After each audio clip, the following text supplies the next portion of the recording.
இன்றைய தலையங்கத்தில் என்ன கொடுத்துருக்காங்க அப்படின்னா, வளைகுடாவுக்குள் ஒப்பக்கிலிருந்து ஐக்கிய அரபு அமீரகம் வெளியேறுவது குறித்து சவுதி அரேபியாவுடனான கருத்து வேறுபாடுகள் மற்றும் ஈரானின் தாக்குதல்கள் காரணமாக ஐக்கிய அரபு அமீரகம் ஒப்பக் அமைப்பிலிருந்து வெளியேறியது. ஐக்கிய அரபு அமீரகம் 1967 தான் இணைந்திருந்த பெட்ரோலியம் ஏற்றுமதி செய்யும் நாடுகளின் கூட்டமைப்பு, organisations of petroleum exporting countries அப்படின்னு சொல்கிறோம் இல்லையா. அந்த ஏற்றுமதி செய்யக்கூடிய நாடுகளோட கார்ப்பரேஷன் கூட்டமைப்பில் இருந்து ஒபாக் ப்ளஸ் ஆகியவற்றிலிருந்து விலகியுள்ளது. 2025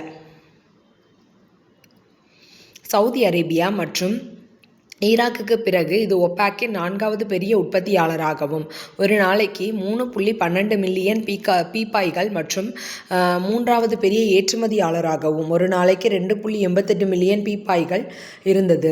சவுதி அரேபியா, அதாவது ஐக்கிய அரபு அமீரகம்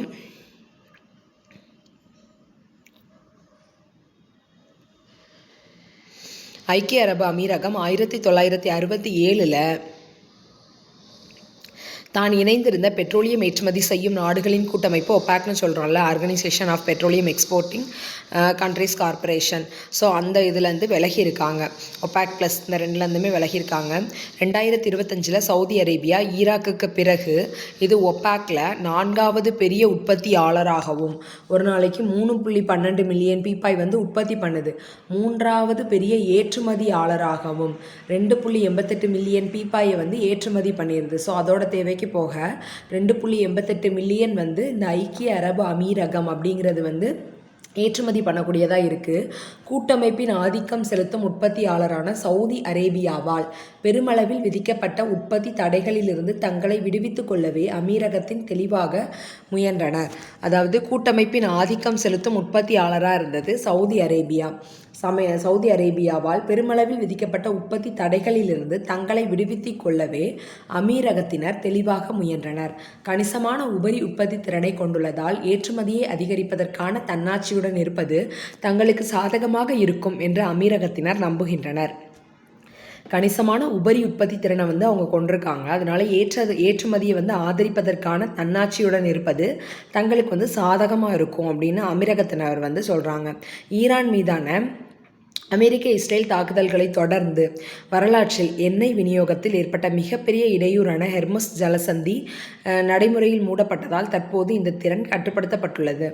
இந்த அறிவிப்பால் பிரெண்ட் கச்சா எண்ணெய் விலையில் பெரிய மாற்றம் ஏற்படவில்லை. இது ஜலசந்தி நெருக்கடி சந்தையில் எவ்வளவு பெரிய தாக்கத்தை ஏற்படுத்துகிறது என்பதை வெளிப்படுத்துகிறது.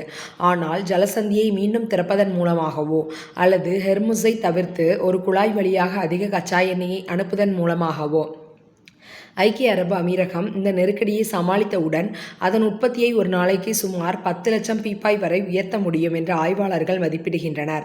ஒபாக்கின் முன்னணி நாடான சவுதி அரேபியா அதிகப்படியான விநியோகத்தை தவிர்த்து விலைகளை உயர்வாக வைத்திருக்க முயன்று வரும் நிலையில் ஐக்கிய அரபு அமீரகம் செயற்கை நுண்ணறிவு உட்கட்டமைப்பு மற்றும் பிற பல்வகைப்படுத்தல் திட்டங்களில் முதலீடு செய்வதற்காக நீண்ட காலமாகவே அதிக உற்பத்தியை வலியுறுத்தி வருகிறது.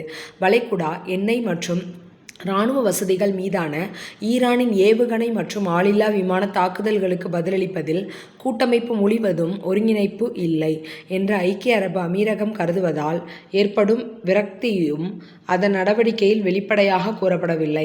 ஈரானும் ஒபக் அமைப்பின் உறுப்பினர் ஆகும். ஏமன் மற்றும் சூடான் போன்ற நாடுகளில் வெளிநாட்டு தலையீடுகள் விஷயத்திலும் அமீரகத்தினர் சவுதியினருடன் கடுமையாக கருத்து வேறுபாடு கொண்டுள்ளனர். காசாவில் இஸ்ரேலின் இனப்படுகொலை செயல்கள் மற்றும் ஈரான் லெபனான் மீதான அதன் தாக்குதல்களை கருத்தில் கொண்டு எந்த ஒரு உறவு மேம்பாட்டையும் விரும்பாத பெரும்பாலான வளைகுடா நாடுகளை விட ஐக்கிய அரபு அமீரகம் இஸ்ரேலுடன் நெருங்கிய உறவுகளை நாடுகிறது. ஒப்பக் அமைப்பில் உறுப்பினராக இல்லாத மற்றும் ஒரு நாளைக்கு 13.6 மில்லியன் பீப்பாய்கள் என்ற அளவில் உலகின் மிகப்பெரிய எண்ணெய் உற்பத்தியாளரான அமெரிக்கா கூட்டமைப்பின் விலை நிர்ணயத்தில் நீண்ட காலமாகவே விரும்பாத நிலையில் உள்ளது. மேலும் அதிபர் டொனால்டு ட்ரம்ப் அதனை அதிக அளவில் எண்ணெய் உற்பத்தி செய்யுமாறு மீண்டும் மீண்டும் வலியுறுத்தி வருகிறார்.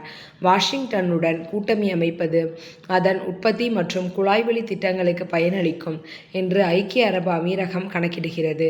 இருப்பினும் திரு ட்ரம்பின் பரிவர்த்தனை சார்ந்த மற்றும் நிலையற்ற வெளியுறவுக் கொள்கை இதற்கு சிறிதளவே உத்தரவாதம் அளிக்கிறது.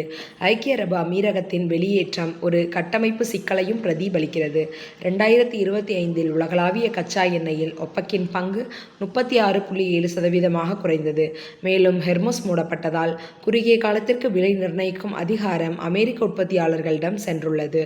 ஒப்பக் தொடரும், ஆனால் விலைகளை நிர்ணயிக்கும் திறன் குறைந்திருக்கும். இருப்பினும் இந்தியா போன்ற நிகர எண்ணெய் இறக்குமதி செய்யும் நாடுகளுக்கு உடனடி அச்சுறுத்தல் என்பது இந்த கூட்டமைப்பின் சிதைவு அல்ல, மாறாக ஹெர்முஸ் ஜலசந்தியில் உள்ள இரட்டை முற்றுகை மற்றும் நிலையற்ற ஈரான்-அமெரிக்க போர் நிறுத்தமே ஆகும். ஈரான் மற்றும் வளைகுடா நாடுகளுக்கிடையே ஒரு புதிய புவிசார் அரசியல் நல்லிணக்கம் ஏற்படாத வரையில் ஒப்பெக்குள் என்ன நடந்தாலும் எரிசக்தி பாதுகாப்பிற்கு அச்சுறுத்தலாக நிலையற்ற தன்மையே தொடரும். சோர்ஸ் த ஹிண்டுன்னு கொடுத்துட்டாங்க. ஸோ ஹிண்டு பேப்பரில் வாசித்தோன்னா இன்னும் தெளிவாக கூட புரியும். ஸோ என்ன சொல்லியிருக்காங்கன்னா, வளைகுடாவுக்குள்ளே ஒப்பக்கில் ஐக்கிய அரபு அமீரகம் வெளியேறுறது. ஸோ அந்த நியூஸை பற்றி தான் கொடுத்துருக்காங்க. சவுதி அரேபியாவுடனான கருத்து வேறுபாடு, ஈரானுடைய தாக்குதல் காரணமாக ஐக்கிய அரபு அமீரகம் ஒப்பக்லேருந்து வெளியேறுது. ஐக்கிய அரபு அமீரகம் 1967 பெட்ரோலியம் ஏற்றுமதி செய்யும் நாடுகளின் கூட்டமைப்பு, ஆர்கனைசேஷன் பெட்ரோலியம் எக்ஸ்போர்ட்டிங் கண்ட்ரீஸ் அப்படிங்கிற அந்த கார்ப்பரேஷனில் இருந்து விலகி இருக்குது. ஸோ 2025 சவுதி அரேபியா ஈராக்குக்கு பிறகு ஒப்பாக்கின் 4வது பெரிய உற்பத்தியாளராகவும், சவுதி அரேபியா ஈராக் அவங்களுக்கு அப்புறமா 4வது பெரிய உற்பத்தியாளராக இருக்கிறது இந்த ஐக்கிய அரபு அமீரகம் தான். ஒரு நாளைக்கு 3.12 மில்லியன் பீப்பாய் உற்பத்தி பண்ணுது. 3வது பெரிய ஏற்றுமதியாளராகவும், அவங்க பயன்பாட்டுக்கு போக 2.88 மில்லியன் பீப்பாய்களை ஏற்றுமதி பண்ணுது. ஸோ கூட்டமைப்பின் ஆதிக்கம் செலுத்தும் உற்பத்தியாளரான சவுதி அரேபியாவால் பெருமளவில் விதிக்கப்பட்ட உற்பத்தி தடைகளிலிருந்து தங்களை விடுவித்துக் கொள்ளவே அமீரகத்தினர் தெளிவாக முயன்றனர். ஸோ கணிசமான உபரி உற்பத்தி திறனை கொண்டுள்ளதால் ஏற்றுமதியை அதிகரிப்பதற்கான தன்னாட்சியுடன் இருப்பது தங்களுக்கு சாதகமாக இருக்கும் என்று அமீரகத்தினர் நம்புகின்றனர். ஸோ அவங்கள்ட்ட உற்பத்தி திறன் நிறையா இருக்கிறனால தன்னாட்சியோடு இருக்கணும் அப்படின்னு சொல்லி அவங்க நம்புகிறாங்க. ஈரான் மீதான அமெரிக்க இஸ்ரேல் தாக்குதல்களை தொடர்ந்து வரலாற்றில் எண்ணெய் விநியோகத்தில் ஏற்பட்ட மிகப்பெரிய இடையூறு ஹெர்முஸ் ஜலசந்தி. ஸோ இப்போது இந்த திறன் கட்டுப்படுத்தப்பட்டு வருது. இது அமெரிக்க இஸ்ரேல் தாக்குதல்களால் ஈரான் பிரச்சனையில். இந்த அறிவிப்பால் பிரெண்ட் கச்சா எண்ணெய் விலையில் பெரிய மாற்றமே ஏற்படலை. இது ஜலசந்தி நெருக்கடி சந்தையில் எவ்வளவு பெரிய தாக்கத்தை ஏற்படுத்துகிறது என்பதனை வெளிப்படுத்துகிறது.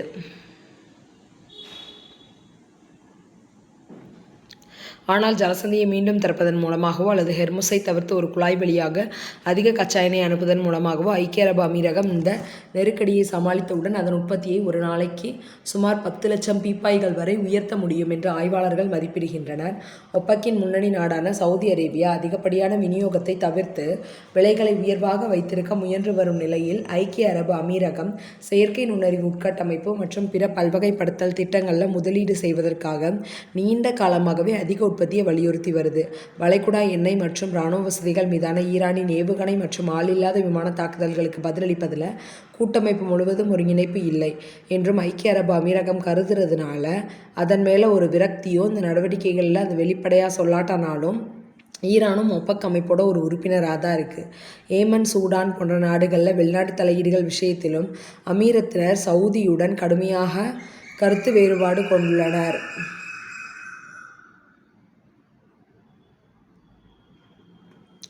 காசாவில் இஸ்ரேலின் இனப்படுகொலை செயல்கள், ஈரான் லெபனான் மீதான அதன் தாக்குதல்களை கருத்தில் கொண்டு எந்த ஒரு உறவு மேம்பாட்டையும் விரும்பாத பெரும்பாலான வளைகுடா நாடுகளை விட ஐக்கிய அரபு அமீரகம் இஸ்ரேலுடன் நெருங்கிய உறவுகளை நாடுகிறது. ஒப்பக் அமைப்பில் உறுப்பினராக இல்லாத மற்றும் ஒரு நாளைக்கு 13.6 மில்லியன் பீப்பாய்கள் என்ற அளவில் உலகின் மிகப்பெரிய எண்ணெய் உற்பத்தியாளர் அமெரிக்கா. மிகப்பெரிய நிலை நிர்ணயத்தை நீண்ட காலமாகவே விரும்பாத நிலையில்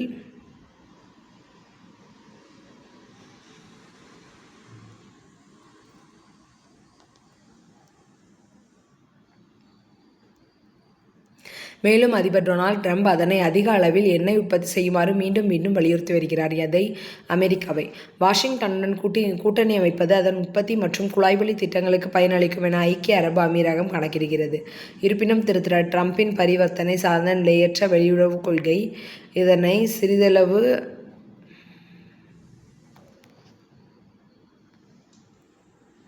உத்தரவாதம் அளிக்கிறது. ஐக்கிய அரபு அமீரகத்தின் வெளியேற்றம் ஒரு கட்டமைப்பு சிக்கலை பிரதிபலிக்கிறது. 2025 உலகளாவிய கச்சா எண்ணெயில் ஒபெக்கின் பங்கு 36.7% குறைந்தது. ஹெர்மஸ் மூடப்பட்டதால் குறுகிய காலத்திற்கு விலை நிர்ணயிக்கும் அதிகாரம் அமெரிக்க உற்பத்தியாளர்களிடம் சென்றுள்ளது.